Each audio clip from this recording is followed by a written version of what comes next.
What is up, Reasoners? I'm here to update you on the Reason 12 roadmap, or the Reason roadmap, I guess, the Reason Plus roadmap, whatever you want to call it. Reason Studios recently did a new post, and in this, they're talking about, they previously released a roadmap for Reason 12 earlier this year, and I talked about that a lot. And I celebrate the idea not only of publicly putting these roadmaps out there, but also about updating us on them. I think that's really good. I think it's great for transparency. I think it's good for Reason Studios, and I'm happy to see it. I think it's also helpful because it allows kind of a dialogue to exist between Reason Studios and their users. And their priorities might not be our priorities, but the sooner we can talk about them, the sooner we can make things clear, the better. So in this video, I kind of want to walk you through what this new roadmap looks like, and take a minute to say hi to David Erickson, the new Chief Product Officer. So he just joined Reason Studios. He wants to make it useful. This I think is interesting. Our vision for Reason is the place where you get lost in the fun of serious music making. I think they definitely have the fun side down. I feel like a mad scientist when I'm making these great tracks in Reason, but then when I have to go back and mix them and like deconstruct what I did, it starts being less fun. It feels like a chore to do serious music making, for me at least, the type of serious music that I try and do. So hopefully they are going to really take this mission to heart. And when they add things to Reason, they're going to be tangibly improving. Basically, what they're saying is right now they're focusing on enabling the technology behind Reason 12. So that means fixing bugs that have been affecting some people, and then also adding M1 and VST3 support. So let's go to the actual specifics of the new roadmap and share some thoughts. So the first is that this is what's under development, right? This is a plan, not a promise. But first, a new player, that's baseline generator. I think this is cool. Being able to quickly and easily generate baselines would be great, and then go from there. This is probably going to be somewhere between like pattern mutator and an arpeggiator, if I had to guess. And maybe you set the key as well, with like a scales and key type thing. There are things that make basslines groovy, and hopefully there'll be some ability to kind of dial in aspects like swing, where the accent's going to be, variability between the notes, the amount of fills that are included. Those are all things I'd like to see, but I think that's a great addition to the player suite. When you get that and the drums, and then the chords, you've got a pretty good production system for easily making music quickly. Personally, as a bass player, principally, I think that's the instrument I play best. I tend to do my own bass lines, so it's not going to appeal to me that much, but I think a lot of people struggle with bass lines, so if they can do a good job with this player, that would be really useful. They next said that they do have a cool new effect planned. One other thing I want to say is that this new baseline generator they're saying hopefully they're going to get it out by Christmas, which would be great.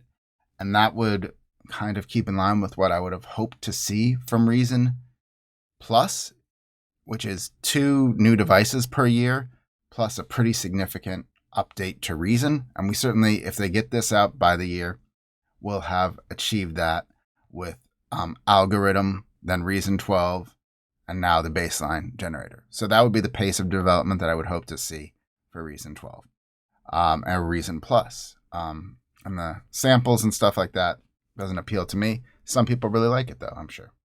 Next, they say they are working on a new device, an effect that's going to be a modern take on a classic effect, and hopefully it'll be super cool. They're not sharing any more details with it, but hopefully it'll be something interesting. I think they tend to be really creative with their effects, and so I'm looking forward to what they come out with.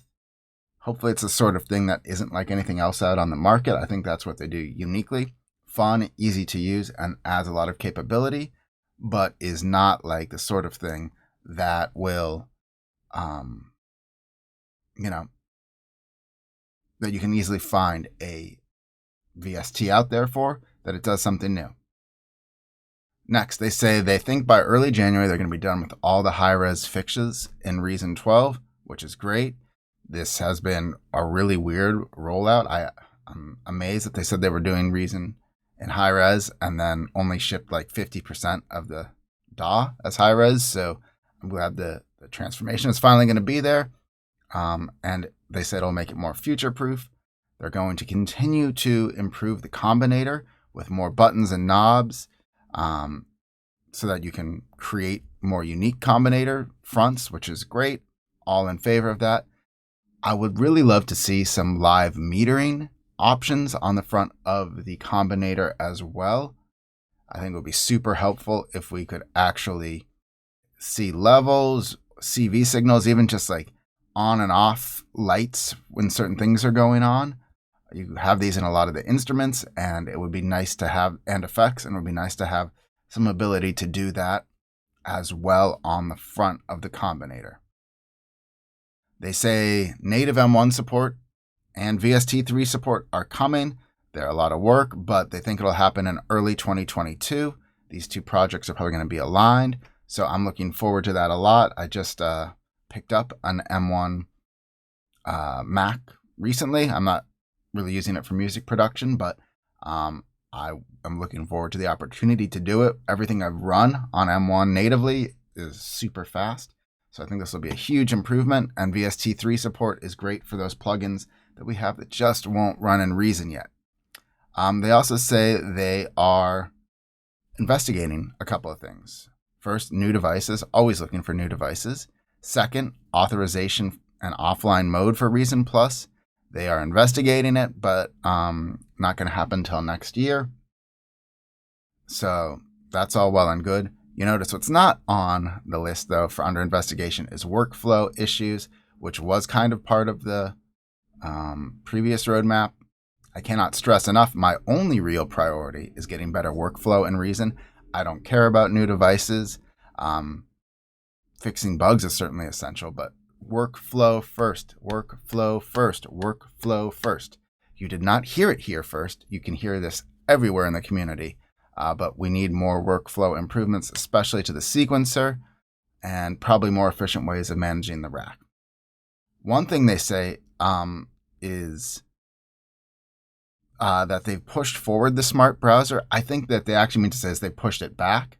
They're saying basically, they said they're going to improve the browser to better organize content, but they decided to push this forward for now. That it's relatively smart, and at some point they're going to make it even smarter. In my mind, it is not that smart. It is probably the worst DAW browser out there, but it does what needs to be done. This is the whole reason I recommend Loop Cloud to manage your samples. It's not going to help with your presets, but it will at least allow you to quickly and easily find samples in the right key at the right rhythm, stop them and start them at the right time, allow you to search by instrument, genre, style, flavor, all sorts of things. For now, Loop Cloud is an essential free plugin for Reason. I'll put a link to it. You do need to use a credit card with it to start your trial, but just cancel that free trial and you'll get to keep the Loop Cloud sample management software. Anyway, those are my 2 cents on the Reason roadmap. I don't know that it's really super positive. A lot of the priorities for them are not the priorities for me, but I think there is good stuff mixed in. I salute them for being transparent. I want to emphasize again, workflow first, not devices. And I'm open to what your thoughts are. Please do let me know down below what your priorities would be for a Reason 12 roadmap.